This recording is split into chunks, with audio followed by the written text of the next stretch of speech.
ఓం శ్రీ గురుభ్యో నమః. Sauce TV ప్రేక్షకులకు శుభాశీస్సులు.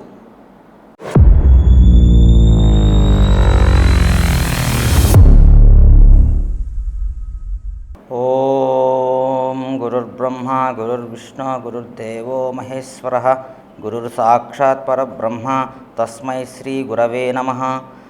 ఆపదామపహర్తారం దాతారం సర్వసంపదాం లోకాభిరామం శ్రీరామం భూయో భూయో నమామ్యహం. జై శ్రీరామ్. ఓం నమో వెంకటేశాయ. మే 19వ తేదీ నుండి 25వ తేదీ వరకు ఈ వారఫలమును సూచనప్రాయముగా పరిశీలన చేసుకుందాం. ముందుగా పంచాంగ వివరములు. స్వస్తిశ్రీ క్రోధినామ సంవత్సరం ఉత్తరాయణం వసంత ఋతువు వైశాఖ మాసము శుక్ల ఏకాదశి హస్త నక్షత్రము వజ్రయోగము భద్రకరణముతో ఈ ఆదివారం మొదలవుతున్నది. గ్రహ సంచార గమనాలను పరిశీలన చేసినట్లయితే వృషభంలో సూర్య గురువులు సంచరిస్తున్నారు. సూర్యోదయ లగ్నము మేషము. ఈరోజు అనగా ఆదివారము శుక్రుడు కూడా మేషరాశి నుండి వృషభ రాశిలోకి సంక్రమిస్తున్నారు. అంటే ఈ వారం మొత్తం రవి గురు శుక్రులు వృషభంలో సంచరిస్తారు. కన్నిలో చంద్రకేతువులు, అదేవిధంగా కుంభంలో శని, మీనంలో కుజుడు రాహు కలిసి సంచరిస్తున్నారు. మేషంలో బుధుడు.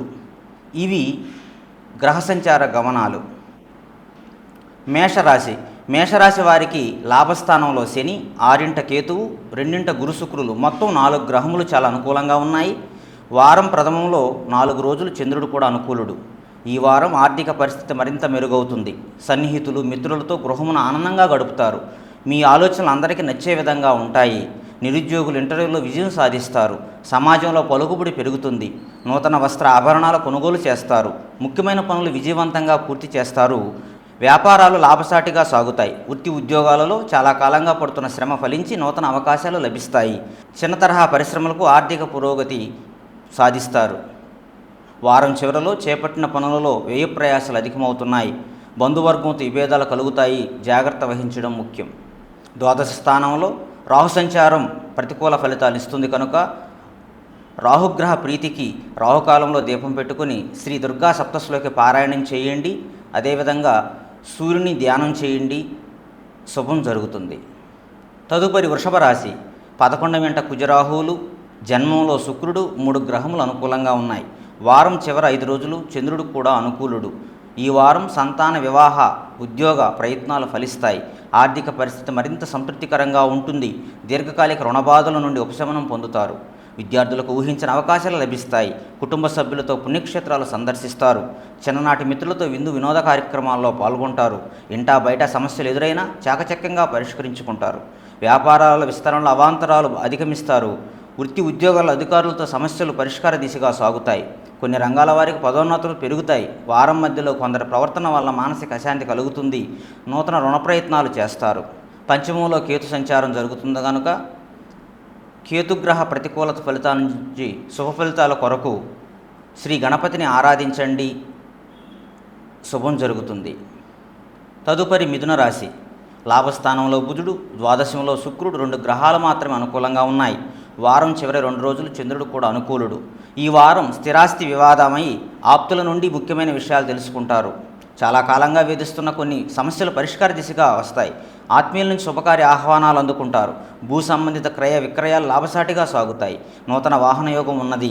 ముఖ్యమైన పనుల్లో కొంత జాప్యం జరిగిన నిదానంగా పూర్తి చేస్తారు. ఆర్థికంగా అవసరానికి ధన సహాయం లభిస్తుంది. శత్రువులు కూడా మిత్రులుగా మారి సహాయపడతారు. వ్యాపారాలలో భాగస్తుల సహాయం అందుతుంది. ఉద్యోగులకు ఉన్నత పదవులు పొందుతారు. అన్ని రంగాల వారికి ఉత్సాహకరంగా ఉంటుంది. వారం ప్రారంభంలో పనులలో శ్రమాధిక్యత పెరుగుతుంది. ఓర్పుతో వ్యవహరించండి. దృఢచిత్తంతో ముందుకు సాగండి. కుజగ్రహ అనుకూలత కొరకు మంగళవారం రోజున శ్రీ సుబ్రహ్మణ్య స్వామిని పూజించండి. శుభం జరుగుతుంది. ద్వాదశ స్థానంలో గురు సంచారం జరుగుతున్నది. శ్రీ దక్షిణామూర్తి స్తోత్రాన్ని పఠించండి. శుభం జరుగుతుంది. తదుపరి కర్కాటక రాశి. 3ంట కేతు, దశమంలో బుధుడు, లాభంలో రవి గురు శుక్రులు, మొత్తం 5 గ్రహములు చాలా అనుకూలంగా ఉన్నాయి. వారం ప్రథమంలో 2 రోజులు చంద్రుడు కూడా అనుకూలుడు. ఈ వారం బంధుమిత్రులతో పుణ్యక్షేత్రాలు సందర్శిస్తారు. వృత్తి వ్యాపారంలో కొన్ని కీలక నిర్ణయాలు తీసుకుంటారు. వాహన అనుకూలత కలుగుతుంది. నిరుద్యోగుల కష్టానికి తగిన ఫలితం పొందుతారు. వ్యాపార విస్తరణ ప్రయత్నాలు వేగవంతం చేస్తారు. ఉద్యోగులకు ఉన్నత అధికారుల నుండి కీలక సమాచారం అందుతుంది. ముఖ్యమైన వ్యవహారాలు అవాంతరాలను అధిగమించి ముందుకు సాగుతారు. గృహ నిర్మాణ ఆలోచనలు కార్యరూపం దాలుస్తాయి. ఆర్థిక లావాదేవీలు ఆశాజనకంగా ఉన్నాయి. స్థిరాస్తి వివాదాల నుంచి బయటపడగలుగుతారు. అన్ని రంగాల వారికి ఉత్సాహవంతంగా ఉంటుంది. వారం ప్రారంభంలో ధనపరంగా ఇబ్బందులు ఉంటాయి. స్వల్ప అనారోగ్య సమస్యలు బాధిస్తాయి. మొత్తం మీద 5 గ్రహములు అనుకూలంగా ఉన్నాయి. ఒక గొప్ప అదృష్ట యోగం కర్కాటక రాశికి ఉన్నది. అష్టమంలో శని సంచారం జరుగుతున్నది కనుక పరమేశ్వరుని ధ్యానించండి, పరమేశ్వరుని పూజించండి. శనివారం నాడు తప్పకుండా నువ్వులు దానం ఇవ్వండి, శుభం జరుగుతుంది. తదుపరి సింహరాశి. దశమంలో రవిగ్రహం మాత్రమే అనుకూలంగా ఉన్నది. ఈ వారం మధ్యలో 3 రోజులు చంద్రుడు కూడా అనుకూలుడు. ఈ వారం సమాజంలో మీ మాటకు విలువ పెరుగుతుంది. దాయాదులతో స్థిరాస్తి వివాదాలు ఒక కొలిక్కి వస్తాయి. నిరుద్యోగులకు నూతన అవకాశాలు లభిస్తాయి. వృత్తి వ్యాపారాల్లో ఇంతకాలం పడిన శ్రమ ఫలిస్తుంది. చిన్ననాటి మిత్రులతో దూర ప్రాంత ప్రయాణాలు చేస్తారు. ఆర్థిక పరిస్థితి కొంత నిరాశపరిచినా అవసరానికి ధన సహాయం అందుతుంది. బంధువులతో మరింత సఖ్యతగా వ్యవహరిస్తారు. ఉద్యోగులకు ఉన్నత అధికారుల నుండి ఊహించిన ఆహ్వానాలు అందుతాయి. కొన్ని రంగాల వారికి అరుదైన అవకాశాలు అందుతాయి. వారం మధ్యలో బంధువులతో మాట పట్టింపులు ఉంటాయి. స్వల్ప అనారోగ్య సమస్యలు బాధిస్తాయి. జాగ్రత్త వహించడం చాలా ముఖ్యం. సప్తమ స్థానంలో శని, దశమంలో గురువు సంచారం జరుగుతున్నది. ప్రతికూల ఫలితాలు ఇస్తున్నాయి. శనికి గురువుకి అధిష్టాన దేవత అయినటువంటి శ్రీ పరమేశ్వరుని ఆరాధించండి. సోమవారం నాడు శివుడికి అభిషేకం చేసుకోవడం ద్వారా శుభ ఫలితాలు కలుగుతాయి. తదుపరి కన్యారాశి. 6 శని, అష్టమంలో బుధుడు, భాగ్యంలో గురు శుక్రులు మొత్తం 4 గ్రహములు అనుకూలిస్తున్నాయి. వారం మొదట చివరి 2 రోజులు చంద్రుడు కూడా అనుకూలుడు. ఈ వారం పాత మిత్రులను కలుసుకుని ఉత్సాహంగా గడుపుతారు. స్థిరాస్తి కొనుగోలు ప్రయత్నాలలో అవాంతరాలు తొలగుతాయి. నిరుద్యోగులకు ఉద్యోగ అవకాశాలు లభిస్తాయి. కుటుంబ సభ్యులతో వివాహాది శుభకార్యాల్లో పాల్గొంటారు. వ్యాపారాలు లాభసాటిగా సాగుతాయి. దీర్ఘకాలిక సమస్యల నుంచి తెలివిగా బయటపడతారు. ఆర్థిక విషయాలు సంతృప్తి పరుస్తాయి. ధార్మిక సేవా కార్యక్రమాల్లో పాల్గొంటారు. ఉద్యోగాలు ఆశించిన మార్పులు ఉంటాయి.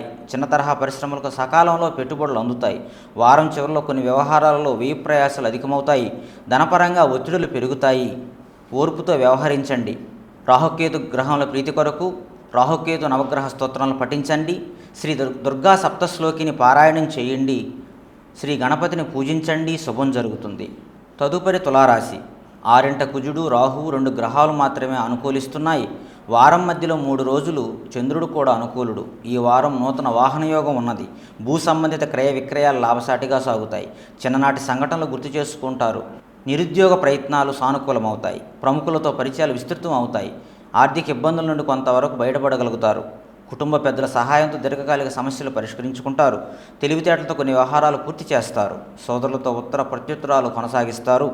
వ్యాపారాలు సజావుగా సాగి లాభాలు పొందుతారు. ఉద్యోగ వాతావరణం ప్రశాంతంగా ఉంటుంది. వారం చివరిలో పనుల్లో శ్రమాధిక్యత పెరుగుతుంది. కుటుంబ వాతావరణం కొంత గందరగోళంగా ఉంటుంది. ఓర్పుతో వ్యవహరించండి, శుభం జరుగుతుంది. అనుకూలమైన శుభఫలితాల కొరకు నవగ్రహ స్తోత్రం పఠించండి. ప్రతిరోజు సూర్య నమస్కారాలు చేయండి. మీకు ఎంతో బలాన్ని, మనశ్శాంతిని, శ్రేయస్సును ప్రసాదిస్తుంది. గోధుమలు దానం చేయండి. అష్టమంలో రవి, గురు, శుక్రుల సంచారం జరుగుతున్నది కనుక చాలా జాగ్రత్తగా ఉండవలెను. తదుపరి వృశ్చిక రాశి. 6 బుధుడు, 7 గురువు, లాభంలో కేతువు మొత్తం 3 గ్రహములు అనుకూలిస్తున్నాయి. వారం మొదట చివరి 2 రోజులు చంద్రుడు కూడా అనుకూలుడు. ఈ వారం ముఖ్యమైన పనుల్లో విజయం సాధిస్తారు. ఇంటా బయట అనుకూలమైన వాతావరణం ఉంటుంది. కీలక విషయాలు సేకరిస్తారు. ప్రముఖుల నుంచి అరుదైన ఆహ్వానాలు అందుతాయి. క్రయ విక్రయ విషయాలు అనుకూలంగా సాగుతాయి. నూతన వాహన కొనుగోలు ప్రయత్నాలు ఫలిస్తాయి. చిన్ననాటి మిత్రులతో విందు వినోద కార్యక్రమాల్లో పాల్గొంటారు. చిన్న తరహా పరిశ్రమలకు నూతన అవకాశాలు లభిస్తాయి. వారం చివర కుటుంబ సభ్యులతో మాట పట్టింపులు, జ్వరాది అనారోగ్య సమస్యలు కొంత బాధిస్తాయి. జాగ్రత్తగా ఉండండి. గోచార రీత్యా మీరు అర్ధాష్టమ శని ఉన్నది. శివుణ్ణి పూజించండి, శుభం కలుగుతుంది. రాహుగ్రహ ప్రీతికి శ్రీ దుర్గా సప్తశ్లోకిని పారాయణం చేయండి. శ్రీ మహాలక్ష్మి ధ్యానం చేయడం శుభప్రదం. తదుపరి ధనుస్సు రాశి. 3 శని, 6 రవి 2 గ్రహములు మాత్రమే అనుకూలిస్తున్నాయి. వారం మొదట 5 రోజులు చంద్రుడు కూడా అనుకూలుడు. ఈ వారం కొత్త వ్యక్తుల పరిచయాలు సంతోషం కలిగిస్తాయి. చాలా కాలంగా పూర్తి కాని పనులు సైతం పూర్తి చేస్తారు. బంధుమిత్రులతో పుణ్యక్షేత్రాలు సందర్శిస్తారు. విలువైన వస్త్రాలు, ఆభరణాలు కొనుగోలు చేస్తారు. స్థిరాస్తి వివాదాల నుంచి బయటపడగలుగుతారు. ముఖ్యమైన వ్యవహారాల ఆలోచనలు కార్యరూపం దాలుస్తాయి. సోదరుల నుండి అరుదైన ఆహ్వానాలు అందుతాయి. నిరుద్యోగులకు నూతన అవకాశాలు లభిస్తాయి. వృత్తి వ్యాపారాలు లాభసాటిగా సాగుతాయి. ఉద్యోగాలలో అంచనాలు నిజమవుతాయి. అన్ని రంగాల వారికి పరిస్థితులు అనుకూలిస్తున్నాయి. వారం మధ్యలో ఆదాయానికి మించిన ఖర్చులుంటాయి. మానసిక ఆందోళనలు బాధిస్తాయి. జాగ్రత్త వహించడం ముఖ్యం. ఆరింట గురువు ప్రతికూల ఫలితాలను ఇస్తున్నారు. శ్రీ దక్షిణామూర్తిని ఆరాధించడం ద్వారా, శ్రీ దక్షిణామూర్తి స్తోత్రం పారాయణం చేయడం ద్వారా, అదేవిధంగా రావి చెట్టు ప్రదక్షిణ చేయడం ద్వారా చాలా శుభం జరుగుతుంది. తదుపరి మకర రాశి. 3 కుజరాహువులు, 5 గురు శుక్రులు, మొత్తం 4 గ్రహములు అనుకూలిస్తున్నాయి. వారం చివర 5 రోజులు చంద్రుడు కూడా అనుకూలుడు. ఈ వారం ఆరోగ్య విషయంలో శ్రద్ధ వహించాలి. స్థిరాస్తి విషయంలో ఒప్పందాలు రద్దు చేసుకుంటారు. సంతాన, విద్య, ఉద్యోగ ప్రయత్నాలలో అవాంతరాలు కలుగుతాయి. వృత్తి వ్యాపారాల్లో నిర్ణయాలు ఆలోచించి తీసుకోవడం చాలా మంచిది. పుణ్యక్షేత్రాలు సందర్శిస్తారు. ఉద్యోగాలలో పనిభారం అధికమవుతుంది. ముఖ్యమైన పనుల్లో స్వల్ప ఆటంకాలు ఉంటాయి. ఆర్థిక పరిస్థితి మందగుడిగా సాగుతుంది. కుటుంబ సభ్యులతో అకారణంగా విభేదాలు కలుగుతాయి. కీలక విషయాల ఆలోచన స్థిరంగా ఉండవు. కుటుంబ సమస్యలు కొంత చికాకు పరుస్తాయి. వారం చివరిలో గృహమున గందరగోళ పరిస్థితులు ఉంటాయి. గోచార రీత్యా ఏలినాటి శని ప్రభావంతో ఉన్నారు కనుక శనిగ్రహ స్తోత్రం పఠించండి. శనివారం నాడు నువ్వులు దానం ఇవ్వండి, శుభం జరుగుతుంది. తదుపరి కుంభరాశి. 4 శుక్రుడు మాత్రమే అనుకూలిస్తున్నాడు. వారం చివర 2 రోజులు చంద్రుడు కూడా అనుకూలుడు. ఈ వారం బంధువులు, మిత్రులతో అత్యంత కీలక విషయాల గురించి చర్చిస్తారు. ఇంటా బయట నూతన విషయాలు తెలుసుకుంటారు. విద్యార్థుల ప్రతిభ వెలుగులోకి వస్తుంది. ఆధ్యాత్మిక సేవా కార్యక్రమాల్లో పాల్గొంటారు. వ్యాపారాల్లో ఇంతకాలం పడిన శ్రమ ఫలిస్తుంది. ఆర్థికంగా ఆశించిన విధంగా ఉంటుంది. చేపట్టిన పనులు నిదానంగా పూర్తవుతాయి. సమాజంలో కీర్తి ప్రతిష్టలు పెరుగుతాయి. నిరుద్యోగులకు కష్టానికి తగిన ఫలితం పొందుతారు. వ్యాపారాలలో అనూహ్యంగా రాణిస్తారు. ఉద్యోగాలలో సమస్యలు తగ్గుతాయి. చిన్న తరహా పరిశ్రమలకు ప్రోత్సాహకర వాతావరణం ఉంటుంది. వారం మధ్యలో దూరపు బంధువులతో తగాదాలు ఉంటాయి. వృధా ఖర్చులు పెరుగుతాయి. ఓర్పుతో వ్యవహరించండి. దృఢచిత్తంతో ముందుకు సాగండి. ద్వితీయ స్థానంలో రాహు ప్రతికూల ఫలితాలు ఇస్తున్నారు. రాహుకాలం దీపం పెట్టుకొని శ్రీ దుర్గను ఆరాధించండి. శ్రీ దుర్గా సప్తశలోకి పారాయణం చేయడం ద్వారా శుభం జరుగుతుంది. అదేవిధంగా ప్రతిరోజు శ్రీ ఆదిత్య హృదయము, శ్రీ సూర్యాష్టకం పఠించడం ద్వారా చాలా మేలు కలుగుతుంది. తదుపరి మీనరాశి. 3 రవి శుక్రులు, 2 బుధుడు, మొత్తం 3 గ్రహములు అనుకూలిస్తున్నాయి. వారం మొదట్లో 2 రోజులు చంద్రుడు కూడా అనుకూలుడు. ఈ వారం ప్రముఖులతో పరిచయాలు లాభసాటిగా సాగుతాయి. గృహమున కీలక ఆలోచనలు అమలు చేస్తారు. బంధుమిత్రుల నుండి అందిన సమాచారం ఆనందం కలిగిస్తుంది. గృహ నిర్మాణ యత్నాలు వేగవంతం చేస్తారు. సంఘంలో గౌరవ మర్యాదలు పెరుగుతాయి. నూతన పనులకు శ్రీకారం చుడతారు. ఆర్థిక వ్యవహారాల అవరోధాలను అధిగమించి లాభాలను అందుకుంటారు. పూర్తి ఉద్యోగాల్లో మీ ఆలోచనలు నిజం కాగలవు. వ్యాపారాలు లాభసాటిగా సాగుతాయి. ఉద్యోగాల్లో ఒడిదుడుకులు అధిగమిస్తారు. అన్ని రంగాల వారు నూతనోత్సాహంతో ముందుకు సాగుతారు. వారం ప్రారంభంలో స్వల్ప అనారోగ్య సమస్యలు ఉన్నాయి. కుటుంబంలో కొంత కోపంతో మాట పట్టింపులు పడతారు. కొందరు ప్రవర్తన మానసిక అశాంతిని కలిగిస్తుంది. ఓర్పుతో ఉండండి. జన్మంలో కుజరాహుల సంచారం వలన కోపాన్ని తగ్గించుకోవడం కోసం శ్రీ సుబ్రహ్మణ్య స్వామిని ఆరాధించండి. రాహుకాలం దీపం పెట్టుకొని శ్రీ దుర్గా సప్తశలోకి పారాయణం చేయడం ద్వారా మీనరాశి వారు అనుకూలమైన సుఫలితాలను పొంది ప్రశాంతంగా ఉండగలరు. ప్రస్తుతం గోచార ఫలితాలను అనుసరించి మనం సూచనప్రాయంగా తెలుసుకున్నాము. మీ జాతకంలో దశలు, అంతర్దశలు, గ్రహస్థితి, గ్రహముల యొక్క స్థితిగతులను బట్టి ఈ గోచారం ఎంతవరకు మీకు అనుకూలిస్తుంది అనేది మీ జ్యోతిష్కుల ద్వారా పరిశీలన చేసుకోవడం చాలా శుభం. జాతక పరిశీలన కొరకు, జాతక దోష పరిహారముల కొరకు సంప్రదించవలసిన ఫోన్ నంబర్ 9550059971. ఓం శ్రీ గురుభ్యో నమః. ఓం తత్సత్. శుభం భూయాత్.